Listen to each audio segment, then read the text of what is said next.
बालाघाट प्रथम नगर आगमन पर सीएम ने करोड़ों के विकास कार्यों की दी सौगात। मुख्यमंत्री डॉक्टर यादव जिले की जनता को 761.54 करोड़ रुपए की सौगात देने बालाघाट पहुंचे। इस दौरान उन्होंने रेंजर कॉलेज में जन संबोधन के दौरान 25 गांव में 16.55 करोड़ रुपए की जल जीवन मिशन की योजना, ग्रामीण यांत्रिकी सेवा द्वारा बनाई गई 8.87 करोड़ की 6 सड़क और मध्य प्रदेश ग्रामीण विकास प्राधिकरण की 5.24 करोड़ की 3 सड़क और लोक स्वास्थ्य परिवार कल्याण विभाग के अंतर्गत 14.63 करोड़ रुपए के नवीन उप स्वास्थ्य केंद्र का लोकार्पण किया है। इसके अलावा 715.7 करोड़ रुपए के 29 विभिन्न विकास कार्यों का शिलान्यास भी किया गया है। शिलान्यास वाले कार्यों में 3 ऐसी इकाइयां हैं जिनका निर्माण कार्य पूर्ण होने के बाद जिले में रोजगार सृजित होंगे। इन 3 इकाइयों से करीब 500 रोजगार प्रत्यक्ष रूप से सृजित होने का अनुमान लगाया जा रहा है। इसमें खैरलांजी के मिरकपुर में 150 करोड़ रुपए की लागत से PVC insulation electric unit, Khairlanji के ही गुडरू घाट में 300 करोड़ रुपए की लागत से ग्रेन बेस्ड एथेनॉल इकाई स्थापित होनी है। आवाज तो आई लेकिन ढीली आई। जय जय श्री राम, जय जय श्री राम, जय श्री महाकाल।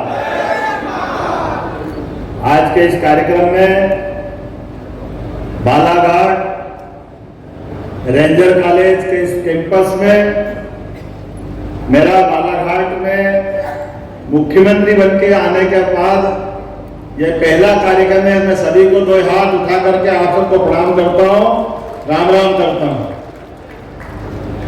मंच पर विराजमान हम सबके वरिष्ठ नेता गौरीशंकर भाव लगातार 77 में पहली बार चुनाव लड़ गए। अभिनंदन करें भाव का भी।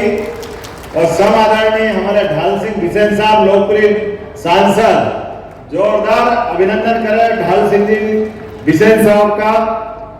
मंच पर ही विराजमान हमारे अपने इस जिले के सभी माननीय विधायक, हमारे लांजे विधायक, जोरदार अभिनंदन। और कटंगी है ना, दोनों का अभिनंदन। और हमारी बहन गुजारे बहन जी, आपका भी अभिनंदन। पटेल साहब, आपका भी अभिनंदन। मंच पर उपस्थित मेरे अपने छोटे भाई और आपके अपने भारतीय जनता पार्टी के जिले के अध्यक्ष नानू कावरे जी, जोरदार अभिनंदन कर रहे कावरे जी का भी। भरा पूरा मंच एक बार पूरा अभिनंदन करते हैं। मेरे को भी जल्दी जाना है। आज में 3 कार्यक्रम है, 3 जिलों में जाना है। यहाँ के बाद तुरंत छिंदवाड़ा से फिर भोपाल में एक और कार्यक्रम है। हम सब मानते हैं आज के इस दौर में, खास करके बदलते हुए समय में, यशस्वी प्रधानमंत्री नरेंद्र मोदी, क्या अद्भुत व्यक्तित्व है। हम इस बात का एहसास करें नरेंद्र मोदी जी के लिए। जोरदार अभिनंदन करें। नरेंद्र मोदी जी का नाम लेते ही 142 करोड़ से ज्यादा देशवासियों के अंदर एक तरह से करंट दौड़ जाता है। अंदर से एहसास होता है, हाँ हमारे प्रधानमंत्री हैं जो अत्यंत पिछड़ी जाति से आते हैं लेकिन देश के सबसे बड़े पद को गौरवान्वित करते हैं। ये लोकतंत्र के लिए खूबसूरती है और लोकतंत्र को गौरवान्वित करने का मौका, जो सभी जातियों के बीच समान रूप से सभी विकास करने के साथ न केवल देश के अंदर अपनी कामों के बलबूते पर एक अलग पहचान बना रहा है। उनके साथ साथ अभी या थोड़े दिन पहले माननीय यशस्वी पूर्व मुख्यमंत्री शिवराज सिंह चौहान, जिनके साथ में कल एक कार्यक्रम में था, एक बार शिवराज सिंह चौहान जी का भी अभिनंदन करें, उनको भी स्मरण कर रहा हूं। हमारे बीच हमारी अपनी पार्टी के अंदर ये गौरवशाली परंपरा है जिसके आधार पर गांव-गांव में, जिले-जिले में, शहर-शहर में, नगर-नगर में अगर विकास का कारवां बढ़ा है तो उसका एकमात्र कारण हमें इस बात का गर्व है कि सरकार तो आएगी और जाएगी, सरकार वो जिसके कामों के माध्यम से सरकार पहचानी जाए। भारत रत्न स्वर्गीय अटल बिहारी वाजपेयी जी को कौन भूल सकता है। हम अटल बिहारी वाजपेयी जी को भी स्मरण करें, कर्तव्य ध्वनि से अभिनंदन करें स्वर्गीय अटल बिहारी वाजपेयी जी का। एक ऐसे व्यक्तित्व जिन्होंने विपक्ष को भी गौरवान्वित किया और जब सरकार चलाई तो सरकार भी ऐसी चलाई कि हाँ लगता था कि हमारी सरकार है। गरीब से गरीब आदमी के गांव के अंदर प्रधानमंत्री सड़क बना करके एक तरह से सौगात दी है। मुझे इस बात की प्रसन्नता है यद्यपि कि सभी पुरानी सरकारों ने काम किया है, कोई सरकार खराब नहीं होती है। ये तो हम भाग्यशाली हैं। आजादी के बाद भारत में लगातार सत्ता के माध्यम केवल जनता है। जनता ने जिसको वोट दिया उसके आधार पर सरकार बनती है। अन्यथा अब तो टेलीविजन का जमाना है, सोशल मीडिया का जमाना है। बगल के पाकिस्तान और कई देश देख लो क्या हो रहा है वहां पे, कैसी हालत है। ऐसी हालत में भी अपने बलबूते पे सरकार बना करके यशस्वी प्रधानमंत्री के माध्यम से तो अपने देश के जनता ने एक नया संदेश दिया। कोई सोच सकता था पहले 1984 में स्वर्गीय राजीव गांधी जी की सरकार प्रचंड बहुमत से बनी, वो भी कारण इंदिरा जी की असामयिक हत्या हो गई, तो जनता गम में डूबी थी और एक झटके के साथ पूरा देश ने मिलकर के राजीव गांधी जी की सरकार बनाई। लेकिन धीरे धीरे बहुदलीय सरकार की आदत पड़ गई। हमारा लोकतंत्र कहीं किसको, लेकिन कुल मिला के सरकार हमारी बनी।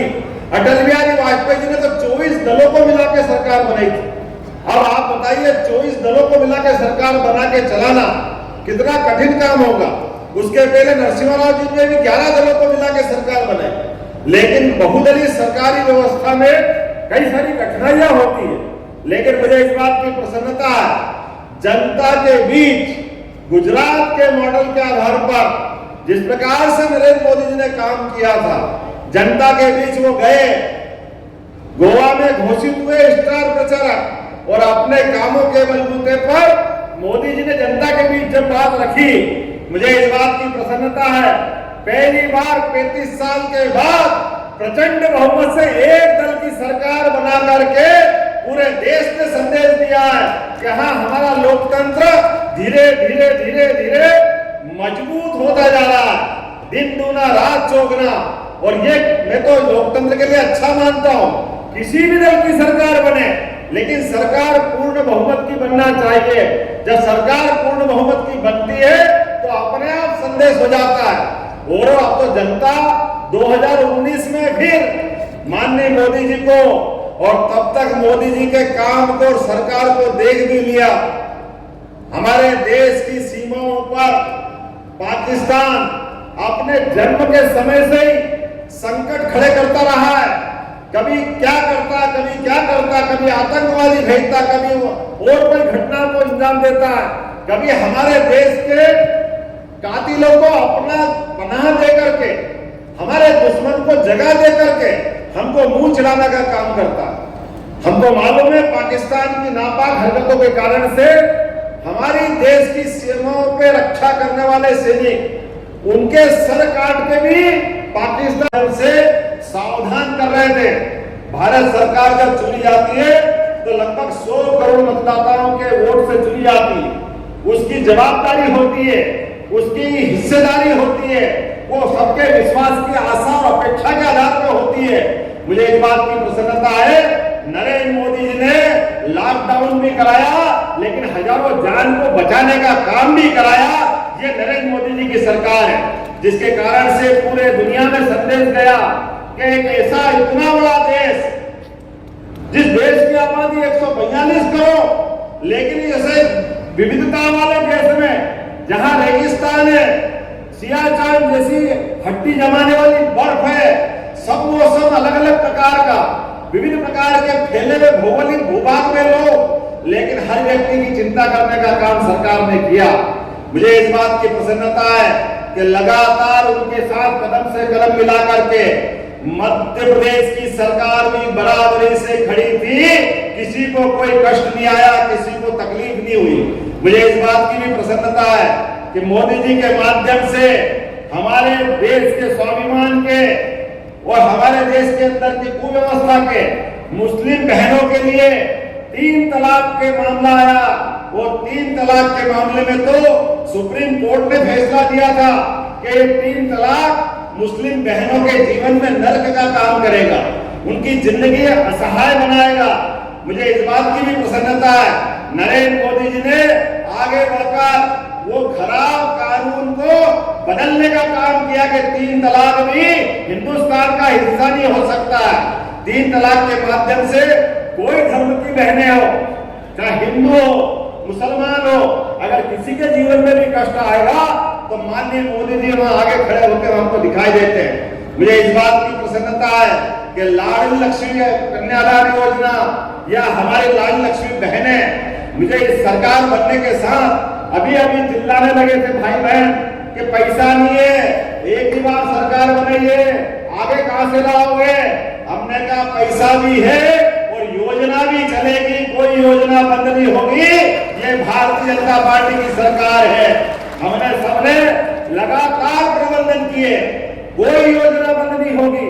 सभी योजना जिनके माध्यम से माता और बहनों की अगर जिंदगी में कोई उजाला आता है तो निश्चित रूप से ऐसी योजनाओं को कैसे बंद कर सकते हैं। और भाइयों और बहनों और खासकर बहनों, आप सुन लेना, हर 10 तारीख को बराबरी से आपके खाते में पैसे आ रहे हैं, लेकिन इस बार तो और जल्दी करने वाले हैं क्योंकि अगला महीना शिवरात्रि का भी है, होली का भी है, कई त्योहार है, बीच में खर्चे की जरूरत पड़ेगी। अब हमको आदत पड़ गई है तो आपको आपके खाते में 1 तारीख को ही पैसे डाल दिए जाएंगे। ये पैसे आपके खाते में आने वाले हैं। ये आपके अपने इस छोटे से कार्यकर्ता का और प्रदेश के मुखिया का, मुख्यमंत्री का, और मुख्यमंत्री क्यों, मैं तो अपने आप को मुख्य सेवक मानता हूं। जब देश के प्रधान सेवक नरेंद्र मोदी है तो डॉक्टर मोहन यादव कैसे अपने आप को मुख्यमंत्री मान सकता है। मुख्यमंत्री केवल संवैधानिक दायित्व के आधार पर, लेकिन प्रधान सेवक के साथ मैं भी मुख्य सेवक के रूप में आपकी भूमिका निभाने आया हूँ। और आज यहाँ जब आपके बीच में आया हूँ तो खाली हाथ नहीं आया। अभी हमारे कावरे जी कह रहे थे, कावरे जी ने कहा कि ये आयुर्वेदिक के मंत्री थे, इनकी बहुत इच्छा थी। और यहाँ तो बालाघाट में पूरा वनांचल, कान्हा का आधा हिस्सा, अभी ढाल सिंह जी बता रहे थे कि आधा हिस्सा कान्हा राष्ट्रीय उद्यान का तो इसी में आता। बड़े पैमाने पर हमारे यहाँ बड़ी संभावना है। ऐसे में अब हमारे, जैसे मैंने कहा पहले भी कि कोविड के समय आयुर्वेद का महत्व मालूम पड़ा था, तो आयुर्वेद के आधार पर इस क्षेत्र में विकास क्यों नहीं होना चाहिए। हमने सरकार के पहले अंतरिम बजट में इस बात का प्रबंधन किया कि मंडला, बालाघाट ऐसे सभी वनों वाले जिलों में आयुर्वेदिक मेडिकल कॉलेज खोलने का निर्णय करते हैं। बहुत जल्दी बड़ी सौगात अपने इस आयुर्वेदिक कॉलेज की बालाघाट में मिलने वाली। मुझे इस बात की भी प्रसन्नता है कि लगातार एक के बाद एक कई सारे उद्योग, आज भी जब मैं आया तो यहाँ पर 3 उद्योग, messrs Hindustan green energy limited, messrs Hindustan Thames private limited के माध्यम से औद्योगिक इकाइयों का भूमि पूजन मैंने किया है। और 761 करोड़ की लागत के कई सारे निर्माण कार्य का यही भूमि पूजन लोकार्पण किया है। ये डबल इंजन की सरकार है। आप अभिनंदन करें अपने विकास कार्यों का। जरा आनंद आना चाहिए कि नहीं आनंद जाना चाहिए। जोरदार ताली बजा करके ये सारे होने वाले कामों में आप सहयोगी बने। जो काम हम कर रहे हैं जरा आप देखो तो सही, कौन कौन से काम है। 715 करोड़ के 29 नवीन निर्माण कार्य जिनके आधार पर मैंने भूमि पूजन किया, उसमें 150 करोड़ की लागत से पीवीसी इंस्टॉलेशन इलेक्ट्रिक मीरकपुर एक फैक्ट्री बनने वाली है, उसका भूमि पूजन हमने किया। 300 करोड़ की लागत से गुरु घाट, क्या गुडरू घाट, गुडरू, मैं आता हूं पंडितों की नगरी से तो मेरे को गुरु जल्दी दिखता है, लेकिन गुडरू घाट, ये गुडरू घाट में लगभग 300 करोड़ की लागत से इथेनॉल का नया प्रोजेक्ट का आज भूमि पूजन हुआ है। हम सब अभिनंदन करें इस बात का। 200 करोड़ की लागत से सिलिको फेरो अलाइज स्टील इकाई का निर्माण कार्य भी यहाँ शुरुआत की है। लगभग 12 करोड़ 51 लाख की लागत से कीनी, खुरमंडी, अमई, कोचेबाई, बकोड़ा इत्यादि स्कूल, हाई स्कूल खोलने का यहाँ का भूमि पूजन किया। कौन कौन से विधायक के क्षेत्र में आता, हाथ खड़े कर देना, बताते जाना। आपके इसमें भी आता है, बहुत अच्छा, ताली वाली बजा करके अभिनंदन कर सकते। 2 करोड़ 17 लाख की लागत से तिरोड़ी मलाजखंड शासकीय महाविद्यालय का आज यहीं पर निर्माण कार्य का भूमि पूजन किया जा रहा है। इस अवसर पर चंदन नदी पर झालीवाला मेहदुली मार्ग में 11 करोड़ 43 लाख की लागत से है वाराणसी में जोरदार अभिनंदन करें, अपने इस नए निर्माण कार्य 20 करोड़ 42 लाख की लागत से, अब नाम पढ़ूंगा तो बहुत सारे हो जाएंगे। विभिन्न ग्रामीण सड़कों का भूमि पूजन भी यही संपन्न किया है और 45 करोड़ की लागत से लगभग 45 विकास कार्यों का